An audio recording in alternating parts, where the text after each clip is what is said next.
Hi, everybody out there. Introduce myself. My name is Johnny. Call me Johnny. You can call me Marshall. Whatever. I go by either one. So this is gonna be my series called Manic Mondays.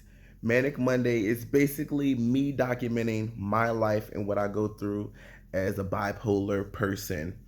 I also have borderline personality, also schizoaffective, and dissociative identity disorder.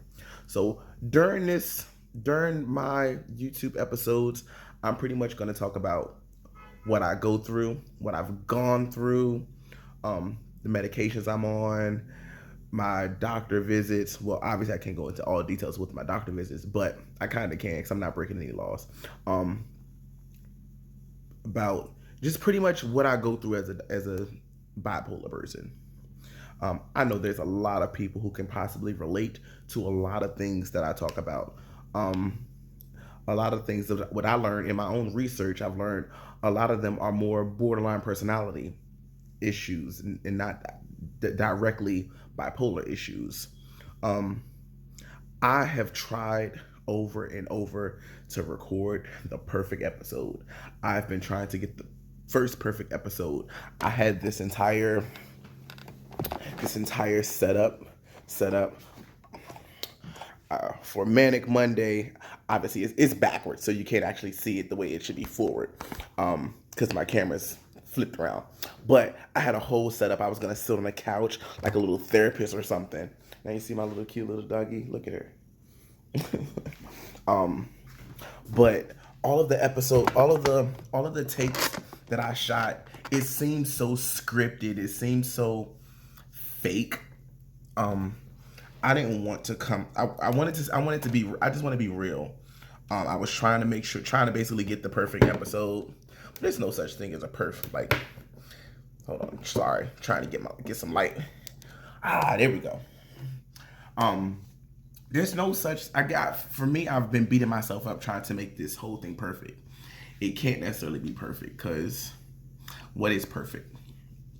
So I was diagnosed with borderline personality, dissociative identity, and bipolar June 19th when I was admitted to the hospital. I overdosed on several street drugs, cocaine, GHB, meth, and I was attempting to commit suicide.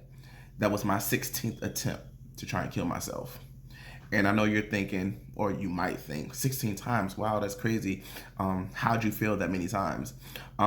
It's weird because I've always wanted to do something that I've obviously the ideal is when life hurts, you want to leave as painless as possible. I don't have a self-harming thing. I'm not trying to hurt myself. I just want to relieve myself of the hurt that I'm already feeling here. So a lot of times there were a lot of drug induced overdose attempts, and the one time I truly did overdose was this past time when I was admitted to the hospital. Now the good thing about this particular overdose, and a lot of times you would think an overdose is a bad thing. This time for me, an overdose was the greatest thing that ever happened to me.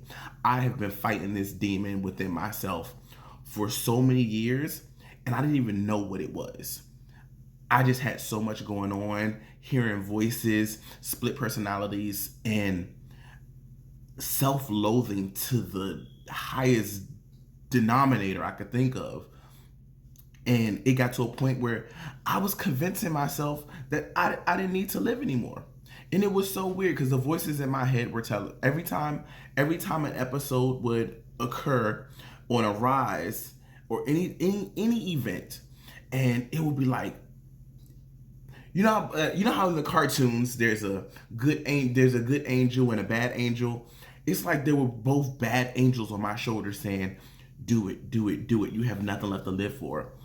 Only to find out that is one of the, I don't want to call it a side effect. Is it a side effect? Yeah, it's called a side effect. One of the side effects of bipolar disorder and borderline personality disorder. I just thought, life gets hard, you want to kill yourself. That's what I thought was happening. Not realizing that the continuous thoughts of me wanting to commit suicide was something deeper. It wasn't just when something goes bad. Life could be great, and I would still be like, okay, this is great, but I'm done here. And only when I overdosed and ended up in the hospital did I find out that there was a name for what I was going through. So I spent a month, about a month, it was like 25 days inside of the Lenox Hill psych ward. And I got put on medication. Not got put on, because I wanted the help. So they prescribed me the proper medication. One of which I'm on lithium. When I first started, I was on lithium and Seroquel, and they had me on something else. Crap, I can't remember the name of it. Not Nitro. That was, I can't remember it. It was, I know that the two main ones was lithium and Seroquel. The combination of those two. Now, when I was in the psych ward, it was kind of up and down. That was an up and down experience. They did not give me my diagnosis until till I was about to check out. So when I say I got diagnosed June 19th, I didn't get diagnosed June 19th. I didn't get diagnosed until July 10th. I want to say July 10th, I got diagnosed. I went into the hospital June 19th. And I actually appreciate the diagnosis after the fact even more, because that lets me know it was a real thing. They actually monitored how I was in the psych ward, and it wasn't one of those things where, had they told me up front I was bipolar, subconsciously I probably would have been thinking or what I thought bipolar was, because when I started to do research, bipolar is way deeper.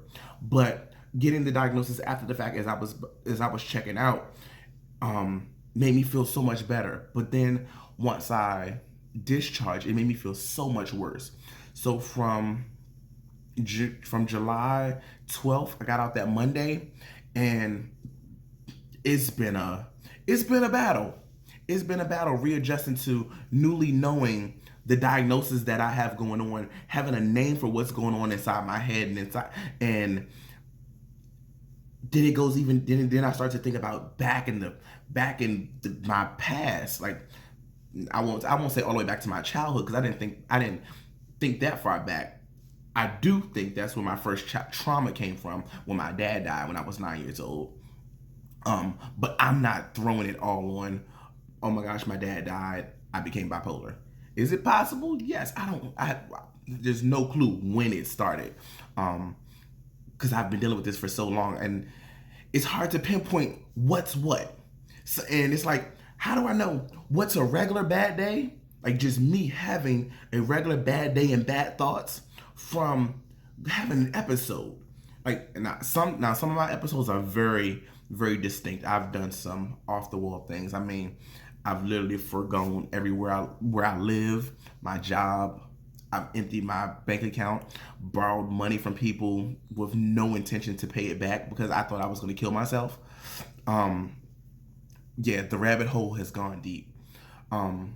So on every episode of Manic Monday, I want to talk about the road from psych ward to rehab to the everyday, how I came out of this, the support system that I have, what it's like for you all. If anyone out there is experiencing someone who goes through this situation, dealing with either drugs or a mental illness, because mental illness is very real. And I had no idea how real it was until I was faced with it. If you are truly going to be a friend or aid to someone, some of these things that I've gone through, you need to know, because it's taking on someone as they're your own. You literally are taking them under your wing like they're your child. And sometimes it'll seem like you're babying them. A lot of times you need reassurance. A lot of time, and there's so many triggering things you can say to someone. Just tough it up. You can't think that way. Those are easy things to say with someone who has the ability to control their thoughts. And sometimes us with mental illness cannot control our thoughts. We're trying to, and it's like we need that extra. You got this. You'll be okay. Everything is fine. No, you're great. You're awesome. And it may seem like to some people it may seem like babying, but to us it'll mean the world of difference.